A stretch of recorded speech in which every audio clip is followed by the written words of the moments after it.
Linda. I appreciate. There you go. I'll let you All take right. it here.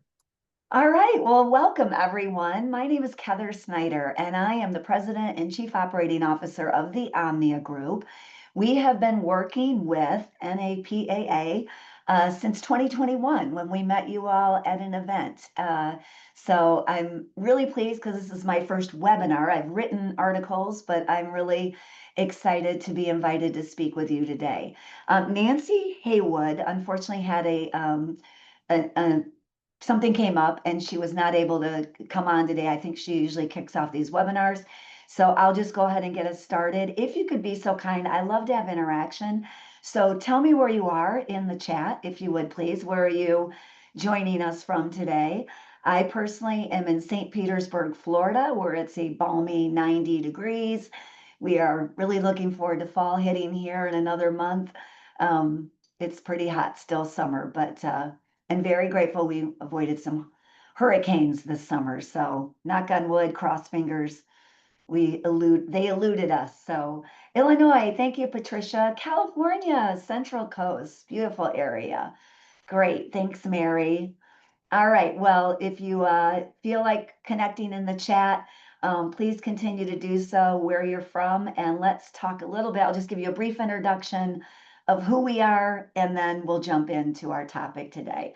So the Omnia Group is celebrating 40 years this year. I'm so proud.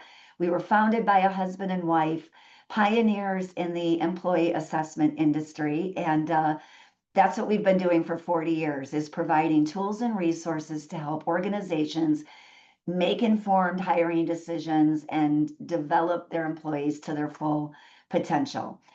Our main offering is a scientifically validated workforce assessment. And also we offer job benchmarks, and we have benchmarked every role you could think of in the insurance industry. And we work with a lot of all-state and independent agents to do all of their hiring. So these benchmarks really provide great insight. We have 2,000 clients across the globe. Our staff is primarily based in the Tampa Bay area, but it's a technology, so we're able to serve people all over. And again, expertise. We help with every stage of the employee life cycle. And one of the things I'm very proud of is we are woman founded and still woman led today. So our founder, Heather Caswell, is still very involved in the company, and I lead the charge as president. So really excited to be here. Again, back to the chat. Let me know how many of you have ever made a bad hiring decision. And I'll be shocked if you tell me you haven't, because if you've been in a hiring role for any time, you likely have made a mistake. Thank you, Patricia, for sharing. Yes, I will tell you, I did as well. I actually made one at Omnia, and it's because I failed to follow one of our important steps. And I will share that with you when we get to that step today. But here's what we're going to talk about. We're going to talk about the cost and consequences first of a bad hire. If you are, at your agency trying to convince your peers, your leadership to make some investment money, it helps to understand what a poor employee costs us. Then we're going to talk about three main barriers. What gets in the way of making good hires? And then what are solutions to overcome those barriers? I am going to get into personality traits and why that's such a critical piece of making an informed hiring decision, but it clearly isn't the be all end all. And I'm going to talk about the entire hiring game and how you win it. So we'll talk about best practices throughout every step of the hiring game. And thank you. I see a few of you have said, yes, indeed, made that bad hiring decision as well. So let's get into it. Let's talk first about the costs.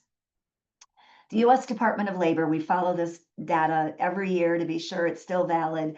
And they always require that a bad hire costs about 30% of the first year's earnings of that person. And if you think about it, that's a hard cost. That goes into the cost for recruiting, posting the job ads, maybe the bonuses or incentives you have to give to the individual, all the things that you do to train them, upskill them. But there are also soft costs as well that aren't captured. So it's even higher than that. When you think about making a bad hire, It's the cost on your employees because if you've got a hole, your employees have to fill them. If you have a hole for a long time, you're dealing with morale issues. If you had a bad hire and they're toxic, they could cause other departures and problems if you don't deal with it first. So there are hard costs and soft costs when it comes to bad hires. The cost of employee turnover can be as much as 80%, or I'm sorry, 80% of bad turnover, high turnover is related to bad hiring decisions. Sorry, I stepped all over myself there. 80% of employee turnover is due to bad hiring decisions. And that's turnover in the roles that you made the bad hire for, but also turnover in others. And I have to tell you, in the bad hiring situation that I had, it cost me a lot and some morale issues and frustration on the team. Because one of the things I do is give the person the benefit of the doubt. I give it a long time. I don't always follow the principle of hire long, fire fast. I tend to fire long, I'll admit it. And that's in my personality trait, by the way. But it's really better to avoid someone who's toxic than finding a superstar. So that getting a false negative is much better than getting a false positive and bringing someone in who really isn't a fit. So really important and to consider all of these costs. So here's what happens. One of my colleagues likes to say that the 2 days we look the best are our wedding day and interview day, right? We always show up our best when we are going for the job that we want. So most people come into the job interview, the simulations, the presentations, whatever it is you're asking them to do, and they do look like superheroes. And then the problem is 3 months later, you've got people going, who hired this person? Who made this decision? And we're all regretting it. And again, look at the look on the employees' faces when the superhero turned into, a bad guy, a villain, not a good guy to have in your agency. So we want to avoid that. So let's think about what makes up a great hire. The first thing is the skills. Obviously, they have to have the skills to do the job. Then they have to have the desire. They have to want to do the job. And then they need to fit. Are they wired? Do their natural traits and tendencies and strengths fit with what they're going to be doing every single day? And then importantly, too, do they fit in your workplace? Do they fit with your culture? Now, I don't know if you've heard of EOS, but I always like to share this. It's the Enterprise Operating System model founded by Gino Wickman. It was made for small and mid-sized businesses, enterprise businesses.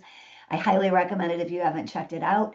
But Gino Wickman is an excellent author, expert on this, and Omnia has been an EOS shop for 3 years. And one of the things he talks about is right person, right seat, which is taken from the fabulous book Good to Great by Jim Collins, written in the early 90s. But right person, right seat. Right person means that person fits our company, fits our values. They fit with our culture. Right seat means they do have the skills and they get it. They get what the job is. They want it. There's that desire piece. They want to do what you're asking them to do every day. And they have the capacity to do it. And that's physical and mental capacity day in, day out. Get it, want it, capacity. Right person, right seat. So that's what we're going to talk about today, because all of these things that get in the way and make us make bad hiring decisions, in some way we miss a step and we don't make sure that we've got all those 4 things checked off the box, checked off the list. So let's talk about barrier number 1. The first one is compromising. So we all know what this is like, right? We got a whole we lost a salesperson, we're not selling if we don't get another producer in the role, and we got to do it fast. I remember right after COVID, we were working a lot in the automotive sector where they just needed people. And they would say to us, we just need butts in seats. And that's a very dangerous place to be in when we cut corners. So, because we're just so desperate to put a person in that seat. Have any of you ever done that? Have you just hired out of desperation and cut corners without really thinking through and compromised in your selection process? I'm sure you have. I have to admit, I've been tempted to do it, But being in this industry, that is one thing I have learned to avoid. I just, like I said, admitted that I missed one of the steps once. So the key when you're looking at not compromising is to know what you need and want. And that comes in three areas. The first one is you got to take some time on the job description. I was talking to one of our clients the other day and he said, I just don't have time to write this job description. And I'm like, then let us help because the job description is everything. You need to really be clear on what are the responsibilities of this job? What does success look like? What are the daily duties? What does a day in the life look like? And you need to be comprehensive here. Ask your top performers in the job. What is it they love about the job? What is it they hate about the job? So you can be clear about what fit you need and what you're looking for. And then it's always a good idea to come up with, before you start interviewing, before you talk to the first candidate, know what your non-negotiable list is versus your wish list. Do you really need a degree?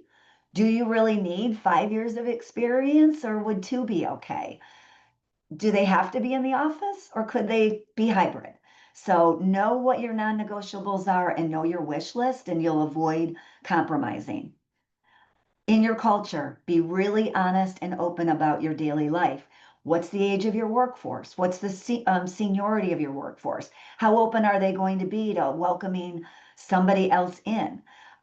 What is the life like in the office? Are you office hours in the office, in the agency all day long? Are clients coming in all day? Do customers show up to give you their checks?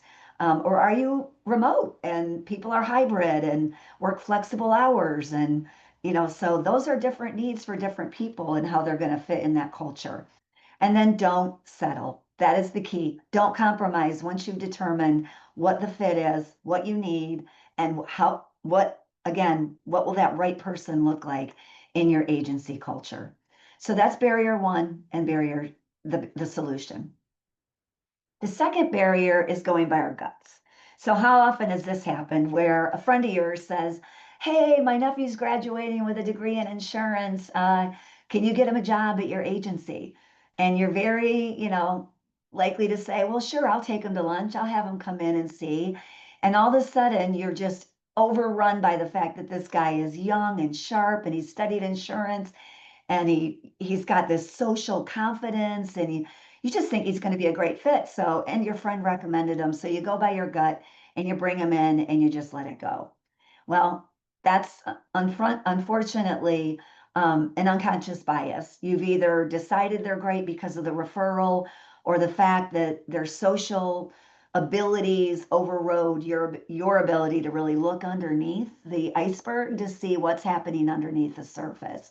And going by our gut, again, is a big barrier to making a wrong hire. And I've seen people do this over and over and over again, particularly when it's combined with barrier one, where we're in need of somebody fast. And now we've got somebody who looks the part or was referred to us by somebody we trust. So we're just going to go with our gut and say this person can definitely do the job. I'm sure they can do the job. Let's just go forward. So how do you get around that one? Excuse me while I take a sip. The most important thing is you've got to get underneath that iceberg. You got to go below the surface and really get at the heart of who you're hiring. And you need to make sure your hiring decisions are objective. You're looking at data and facts and not just your gut or your emotion. And then uncover potential challenges. So everybody's got something that they're not good at. So if you can uncover that and get to it, and then again decide, is that a non-negotiable or something just on your wish list? But at least you know what you're dealing with. And then really assessing how well they're wired to do the job, the fit. So that's when we get into assessments. Do any of you currently use workforce assessments? I'm curious if you would just put a yes or no in the chat if you're currently using an assessment.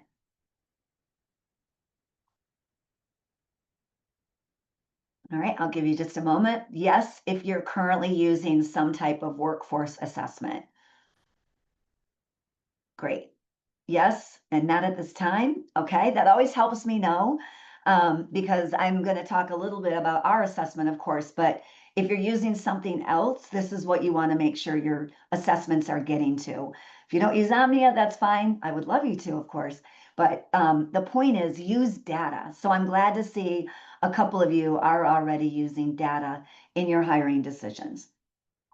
So most workforce assessments look at personality traits and fit with the role.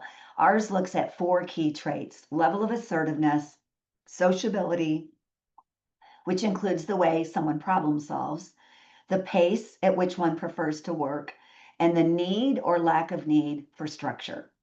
So I'm going to talk about these traits and think about different roles and examples within these traits. So again, if you're not using something, you can think about this in terms of how do you get at this, because it does immediately equate to the jobs that you have open in your agencies. So the first trait, level of assertiveness, measures the degree of how much one is driven on their own to get things done and accomplished. So I'm going to talk in extremes. A highly assertive individual is very competitive, driven, confident, and very take charge. They also are very comfortable with risk. So the roles you look at here are of course, agency owners, sales producers, anybody in a revenue generating role, and typically a leadership position. Because someone with that high degree of assertiveness believes if it's meant to be, it's up to me, and I'm going to be the one to get it done. In sales roles, often we're motivated and paid by a variable compensation, so we're fine taking risk with our compensation because we know our own performance will get us there. And in leadership, we're able to deal with conflict, give feedback, and do the hiring and firing and making those decisions. So those are also very important. And those are all traits of assertiveness. So the way the Omnia works is the columns are in pairs. So the higher you are in one area of that trait, the lower you're going to be in the other. So if you are highly assertive, you are none of the things I'm about to talk about. And that is, oh, my build is not going here. There we go. The flip side of assertiveness is more supportive, cautious, risk averse. So if you think about someone who is less assertive and what we would call a higher column 2 than a column 1, these are great people at customer service, administrative support, IT, claims, risk, administrative operational roles that support the organization. People with a lower degree of assertiveness are the helpers. They love to help and they love to support. They're the we's in your team. And believe it, we need both. You don't want all assertive high column 1s in your agencies. It would be a very difficult culture if you did. You need the support staff. Now, if you're higher column 2, it doesn't mean that you can't take charge or do something under stress or duress. For instance, if your dog ran out into the street, you're going to run after the car or run after the dog. And if there was a car coming at it, you might yell, stop. Now, that's not your natural tendency. So you might be all flagged up with a lot of stress after the fact, but you can do it. It doesn't mean you can't do it. And highly assertive people can also be supportive and we. In leadership roles, it has to be about the we. So you got to think about the balance of those 2 traits. And again, what does the job require? And what does it really take when we think about the role that you're hiring for and the fit? The next personality trait we measure is sociability. And that gets at, yes, a degree of like extrovert, introvert, but it also gets at how people make decisions and communicate.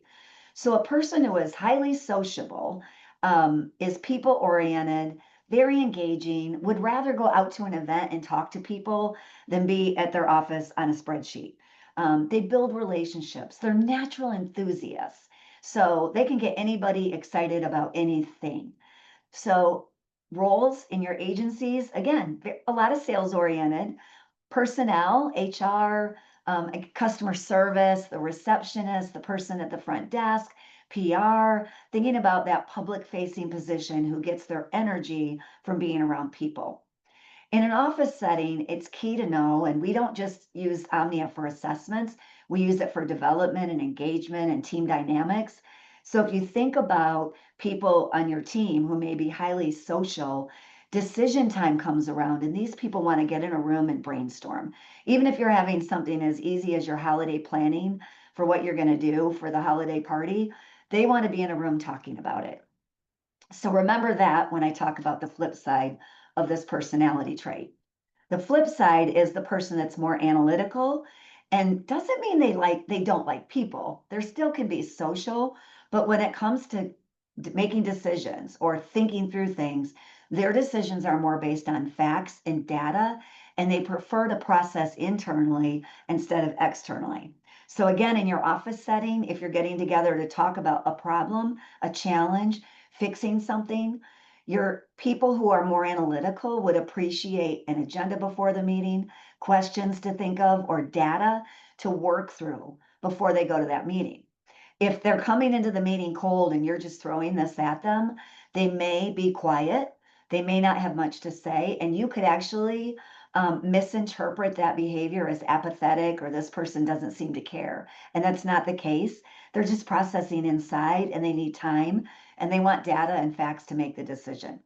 So again, back to hiring, think about your roles and how often do people have to be out and about, being with the public, being public facing? Do they have to problem solve with clients, or can they go deep, look at spreadsheets, make an informed decision, and write an email? So think about that in terms of what you need and the fit for the job. The third personality trait is really important when it comes to hiring is pace. And this is the degree of pace at which one wants to work at and the level of pace that comes into the job. So someone with a high degree of pace can be called impatient. The clock is ticking all the time. They come up with a lot of ideas all the time. If you've got a leader who's a high column 5 in your agency, they are constantly thinking about campaigns you should run on social media, contests you should run for client referrals, events you should be at. So they're constantly thinking about how many plates can we spin in the air and tend to forget the plates that they already threw up in the air earlier that day, that week, that month. So sometimes plates drop when you're a high column 5. High column 5s are not the best at follow through. They can get bored. So again, when you're talking about fit, how much of the role you're hiring for is the same day in and day out versus very lots of plates spinning in the air and things coming at them. So again, sales, account management, CSRs, those roles have a lot of variety of people coming at them. On the flip side, you have roles in your agency that are more routine oriented. So working on the accounting, the books, the payroll, those are very detailed tasks that have to be followed and followed through. So the personality trait you need in that role is the person who is more patient, likes to complete things all the way through, doesn't like interruptions, won't squirrel, you know, the phrase squirrel when it's like, oh, there's a bright new shiny object, but can follow up and follow through on the tasks at hand. I want to just say that this trait leads to two things that we see the most office conflict, because if you've got people in your office who are that high energy, high degree, let's change for change sake, versus the person that is, I don't want to be interrupted. I want to get this task done. I don't want you just popping over the cube wall or sending me an IM or a text. I want you to respect the fact that I am working on something to get it done. You're going to have conflict. And again, in the role, if you hire someone who is very fast paced and wants variety and spice of life, and yet you're putting them in a job where they have to do the same thing day in and day out, and those tasks are repeated daily, and they have to do them over and over and over again, either find AI to help or find a different person that fits better with that role. Because job fit is the second challenge we see the most. So culture fit, office conflict, and job fit with pace. If someone's more impatient versus patient, methodical versus variety is the spice of life.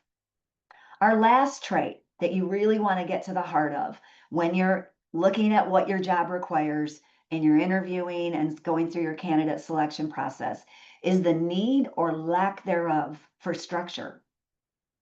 So on the first set of columns, you've got an individual that's highly independent, prefers to work autonomously, big picture thinker.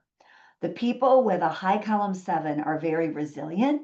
They can handle rejection, and they also go by a done is better than perfect mentality.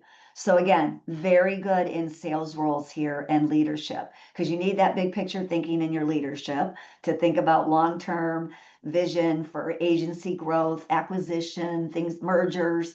new lines, things that you're doing. And then in sales producer roles where we hear no, no, no all the time, we got to be able to handle that rejection. So this is a primary trait we measure when we're thinking about sales roles in agencies.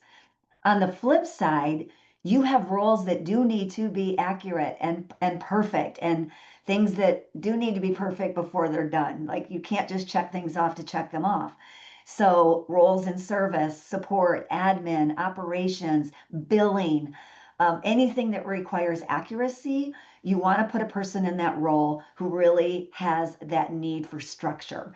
So when you think about somebody in this role, this is the person who goes by the book, goes by the policy manual. As they advance in their career, they're going to want to write the policy manual and all of the processes in your agency that need to be followed. And again, conflict happens with these roles because the perfectionist will take any source of feedback so poorly, so to heart, it will crush them. Um, and if they give feedback to somebody that's a high column 7, they could come across like I could care less.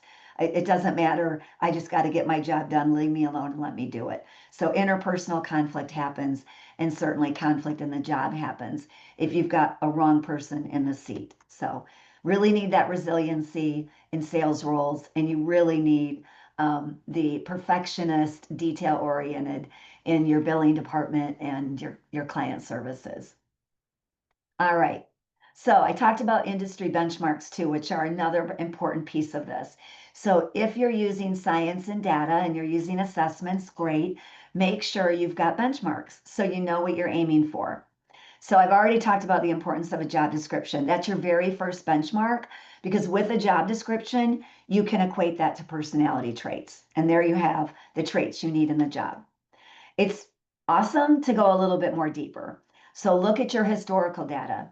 Assess the people in your agency who are already doing that role really well and get the data science on those individuals. And then the best thing to do, if you can, is if you have a collection of top performers, get their data. So you've got people already in the role and your top performers, and then you can come up with the real science, real numbers, real data that will show you what is the ultimate score that you're looking for through these benchmarks. So make sure you've got benchmarks in that barrier. And this is all about how you go about not just using your gut. So the next referral you get, the next time you get snowed over by someone that you meet out in the public space and go, gosh, this guy would be great at our agency, or I want to put her in customer service. Use data to make sure that your gut isn't steering you wrong. And then you should always have a good detailed report that shows you what the person's traits look like against the benchmarks. These are examples of ours where we will never say don't hire this person, but we tell you who's going to show up, and we'll tell you if they're recommended or maybe dissimilar in nature based on what you're looking for. And again, we're going to tell you who's showing up on day one in the role. And when you're looking at Omnia, we look at primary traits. Remember what I said about your non-negotiables? We always work with you to identify what is the most important trait in this person. And if they don't hit that trait, they'll get a lower score on the report. So I'm showing you an example of the primary trait here is assertiveness in this role. And this is a great example of when you can get snowed under, is if you've got an individual, and I already talked about that social confidence can mask drive. This is a perfect example where this individual, that high column 3, is that outgoing social person, but their drive is lower. So what this person will do is honor friendships and relationships more than they will getting the win, getting the deal. And you don't need that in your agency. One of our best clients said once on a webinar like this, a networker profile, which is what this is, has no place selling in an insurance agency. It just won't work. They won't close for you. So again, the importance of data. So please, please, please use data in your hiring decisions. All right, we're getting around the corner to barrier number 3. So barrier number 3 is an inconsistent interview process. And I'm going to tell you, this is really important in every organization out there. You are putting your company at risk if you're not consistent in the way you interview, meaning every candidate goes through the same process in the same steps. So here's a consistent multi-pronged approach that I would highly recommend you use. So we've already talked about some of these key things like the job criteria, being clear about the job description, and making sure that you're assessing everybody against that same job description. So you got to establish the job criteria up front. Then the pre-screening process. And again, I'm getting asked a lot about AI, and this is where AI can really come in handy in your pre-screen. So you look at your requirements and you can look at those resumes or those applications that are coming online and look for fit. Now, again, a lot of times those will narrow out people that might have the thing, but they just didn't use the right words. So be careful there. But if you're inundated with applications, that's something you can do. You should always do a pre-phone screen with once you've identified which resumes are the best. Use the same phone screen outline, ask the same questions all the way through. I like to say in the phone screen, this is where you want your knockouts because this is where that cost of time comes in. So think about, have one person, train one person to do the phone screens. It doesn't have to be you because you're the most expensive person probably to do that phone screen. So you can train somebody and just have an intake form. And I would say talk about the pay right there. Make sure this person fits within the comp structure so nobody's wasting their time. So you should have pre-planned outline and questions and checkbox. 90% of your questions should be job related. Be very, very careful of asking anything out. I think we all know that by now, but just be very careful with any personal questions. If they have to go out to clients, yes, you can ask them, do they have transportation? But you don't need to know what kind of car they have or how old their car is. So, and then also finally use scoring guides. So once you get into team interviews or panel interviews, especially, create a rubric. Make sure everybody's scoring the same. If you're using a 1 to 5 scale, have the definition of what's the difference between a 1 and a 5. Get to the numbers. And again, that's how you make sure you've got objectivity in your hiring process along with consistency. So everyone completes the interview guide, completes the form and the scoring so you're being consistent.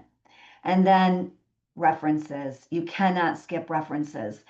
I told you about my bad hire. That's exactly what happened. So I hired this person and I was so excited and he fit so well. And I will tell you, I also compromised because I had a hole and it was killing us. And this was at Omnia again. So took the assessment, fit perfectly with the job, interviewed with everybody, perfect. Showed us examples of past work. It was just, I thought, the most beautiful fit. I skipped the reference check. And I think that a lot of times we just blow those off, the background checks and reference checks. And they are a very important piece of the process. And again, you should use them consistently. Now, I know you can say, well, they're only going to give me people that like them or would speak highly of them. Of course they are. But you can ask reference questions that will force that person to tell you something about that individual. So, did you ever have any regrets with this individual? What did you coach this person on? What kind of feedback did you have to give them? And force the answer. There's no way somebody who knows this individual well and worked with this individual for 2 years didn't uncover a flaw. So force the flaws, force the tough conversations. Asking, would you hire them again? Would you put them on your staff if you had another role? So lots of questions. Just think about it again. You could put this in AI, give me some foolproof reference check questions. That's the step I missed with this individual. And then I missed the red flag. The night before he started, he sent me an email that was subject line, my schedule. Red flag number one. It outlined the work schedule he expected to work, including 2 hour breaks in the day, no emails before 9 a.m.,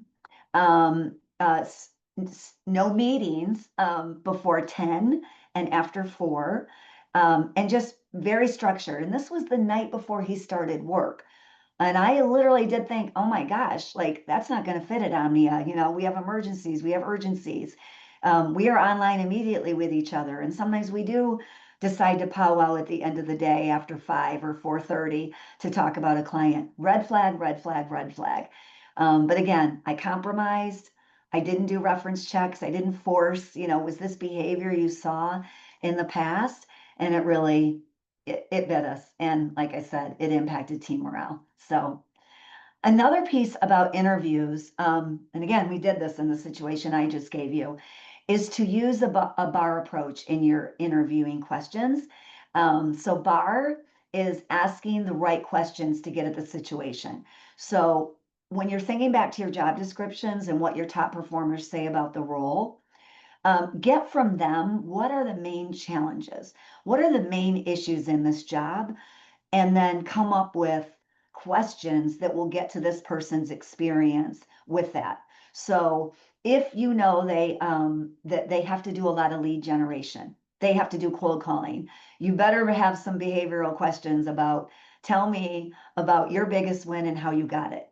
So that you know if it was self-generated or if it came through a referral and they're a good networker, or if they're used to getting a lot of leads. And then obviously asking those questions, but you want to get at the situation and what they did and watch for we answers. I've seen this happen as well. I had a client who was hiring a grant writer, and all of his answers were in we's. And sure enough, when we assessed him, we found out this guy had never written a grant in his life. He led the grant team, he'd never put pen to paper. So when you're hiring for that role, make sure you're asking about background. What specific thing did they do in their past that relates to this job? Because that's the biggest predictor of future success. And you want to be listening for things like what they did individually, how they handled a situation. So if you ask them about their biggest failure, it's a very popular interview question, right? And it's a good one. What was your biggest failure? What was your biggest disappointment? Now you're listening for what did they do? Are they owning what they did? And did they learn from it? Did they carry it forward? That's measuring emotional intelligence, the ability to learn and adapt. So it's okay to fail. And again, you could ask that in the reference questions too. So you're getting at, does this person fail forward? Do they learn from it? Do they overcome their mistakes? Do they take feedback? And do they have personal accountability? And then a lot of importance about results did they drive? So again, thinking about office culture, you should always have one about conflict. Tell me about a problem you had with one of your coworkers. Clearly, if they'd been in the business world, or even if they've just gone through college, or even shoot high school and they had to do a class project, they had a conflict. So and another challenge when you're interviewing is that silence.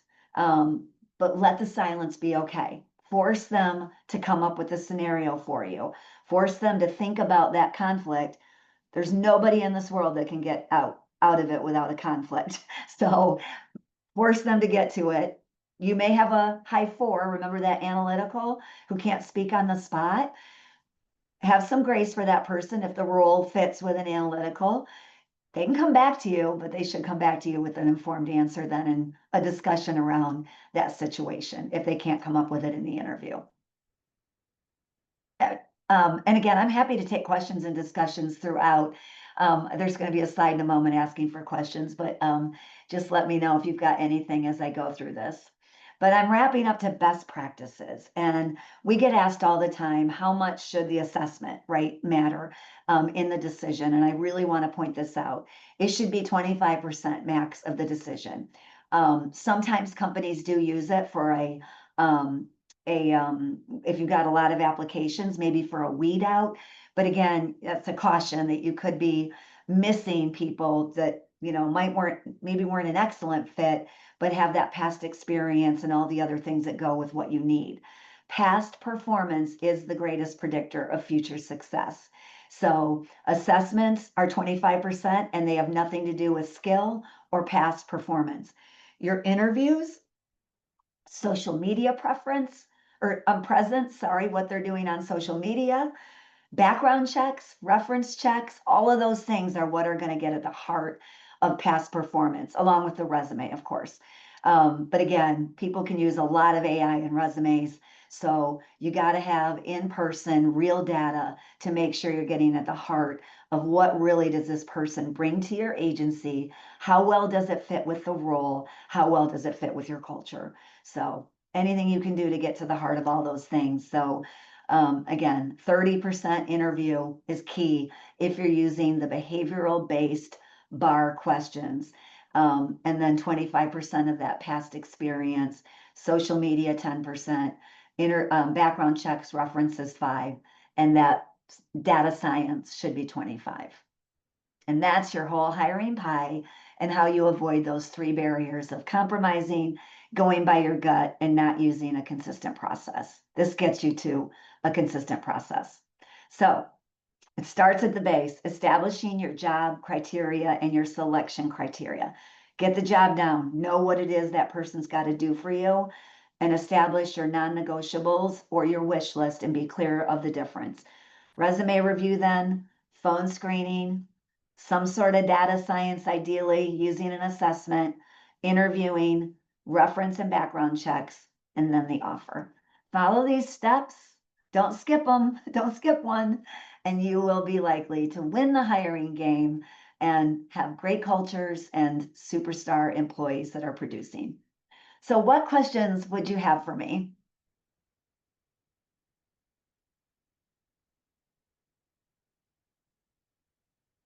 And we have a little bit of time, so if anyone's dealing with some personality conflict, and struggling over maybe a fit, feel free to pop something like that in the chat too. And while I wait, I am going to give you an offer. No webinar is complete without an offer. If you would like to take the Omnia assessment and get a free leadership style report, you can use this QR code to try it now. It is limited to agency owners, decision makers, and 1 per agency. So that's the only caveat. If you've got multiple people on the line today, we would ask you to choose selectively who in your agency you would like to go through this, and we'll be happy to review your results. Is our platform just assessments? Primarily, we do some other services. We do workshops, presentations. We do some help, like I said, with job description writing, job ad posting, those kinds of things. But at the core, we are a data science, a behavioral science organization. And what we primarily offer is workforce assessments. We have the personality assessment, which is our flagship. We also have a cognitive assessment that gets to problem solving, logic, and learning. So we have a cognitive assessment that does that. And we also have an all-important grammar assessment. So those are our 3 core products. Thank you for asking. Any other questions? I'm going to allow that silence for about 10 seconds and then we'll wrap.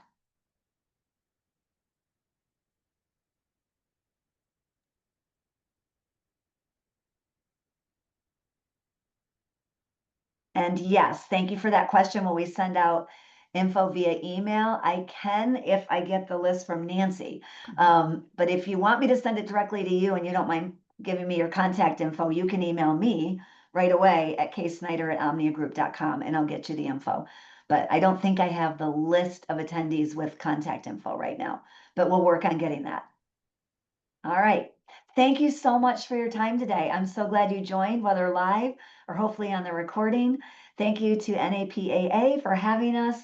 I really appreciated the opportunity to speak today. Have a wonderful rest of your day and week ahead. Happy fall. Thank you. Appreciate it. Take care. Thanks. Bye-bye. Bye.